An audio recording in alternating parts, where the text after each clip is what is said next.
आमच्या भागातला धाराडीचा पक्का उमेदवार म्हणजे संतोष कुपटे. त्यांचे मिसेस उभा राहिलेले आहेत आणि त्यांच्या मिसेसचं काम, संतोष अण्णांचं काम अगदी प्रत्येक मंडळाला म्हणा, मंदिरासनी म्हणा, कुणाचं पण असं काहीतरी कार्यक्रम असला तरी पण अण्णा तिथं जाणं आणि जात्यातच कंपल्सरी. आणि बाकीची आमची मनोज भाऊ आहेत, दिलीप झोळ साहेब आहेत, दत्ता मांजरे साहेब आहेत, त्यांच्या पण मिसेस थांबल्यात. सगळ्यांचं काम अतिउत्तम आहे आणि म्हणून आम्ही भाजप संघ आहे आणि भाजपला हे बहुमतानं आमच्या इथं 100% लीड भरपूर मिळणार. सगळी आमची आठी उमेदवार भाजपचेच येणार आणि एक त्यात शिवसेनेचा आहे, तो पण येणार. तुमच्या भागात अजून कुठली कामं होणे बाकी आहेत? कुठली कामं अजून स्थगित आहेत? म्हणजे रस्ता प्रश्न असू दे, पाणी प्रश्न असू दे किंवा स्वच्छतेचा प्रश्न असू दे, सुटला आहे का?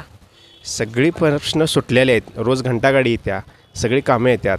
आता आमच्या इथं ती आदर्श झोपडपट्टी होती, त्या आवाडे साहेबांनी आदर्श कॉलनी केलेलं आहे, तिथला पण प्रश्न सुटलेला आहे. आणि मेन म्हणजे तिथं आम्हाला कॉलनीसाठी एक हॉल म्हणून बांधून देतो म्हणलेलीत, ते सुद्धा परवा ओपनिंग झाले आपल्या ह्यांच्या सुनील पाटील साहेबांच्याकडं.